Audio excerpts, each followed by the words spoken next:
মহিলাগুলা স্বামী বেঁচে থাকতো, ঠিক কিনা বলেন? তাহলে মহিলা বাড়ছে কিনা কমছে? বাড়ছে না কমছে?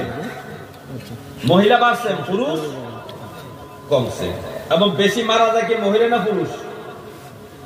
পুরুষ। পুরুষ মারা যায় বেশি।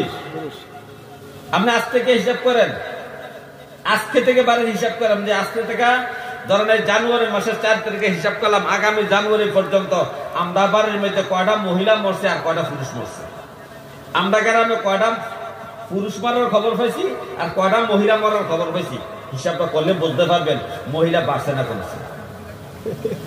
মহিলা বেশি দুনিয়াতে জীবিত বেশি না মহিলা গেছে বেশি? তাহলে নবীর কথা সত্য কি না? যদি এটা হইয়া থাকে তাহলে কিয়ামত অতি নিকটবর্তী। কিয়ামত কি? অতি নিকটবর্তী। হে আমার ভাইও, কিয়ামতের আরেকটা আলামত হলো নবী যে বলছে ইন্না বাইনা ইয়াদা ইসাআতা শাহাদাতা যুরি ওয়া কিতমানা শাহাদাতিল হাক্কি।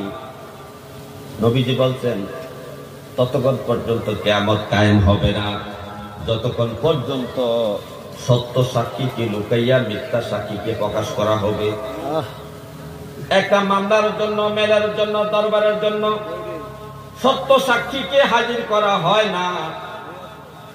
সত্য সাক্ষীকে হাজির করা হয় না। যে দৃশ্যটা দেখছে তাকে আসতে দেওয়া হয় না, হুমকি দেওয়া হয় যদি যাইয়া সাক্ষী দেওয়া আমার বিরুদ্ধে তাহলে মাইরালাম না। যার কারণে সে জিতার জন্য একদম না দেখা মানুষকে সাক্ষী বানাইছে। সে মিথ্যা কথা বলতেছে, আমি দূর থেকে দেখছি, তাকে মারছে, তাকে এই করছে, ওই করছে, এই সমস্ত মিথ্যা কথা।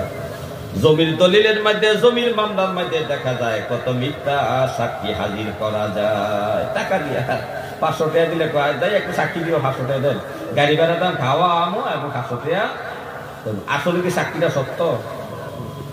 হ্যাঁ, অরিজিনাল যেতে সাক্ষী দেওয়ার উপযুক্ত তাকে নেওয়া হয়েছে আদালতে, দরবারের মধ্যে তারা সাক্ষী হাজির করা হয়েছে। সঠিক ঘটনা যে দেখছে, আবার সঠিক ঘটনা যে দেখছে হ্যাঁ তো ডরও আইয়ে না, কারণ ডর এই কারণে আইয়ে না যদি হাতে আবার উল্লে আমার মারে। ঠিক নেই?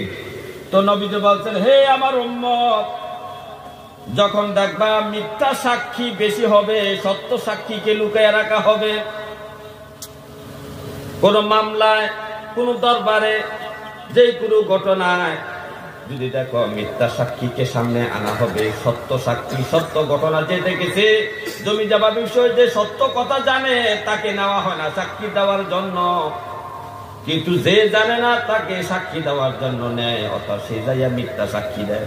মিথ্যা সাক্ষী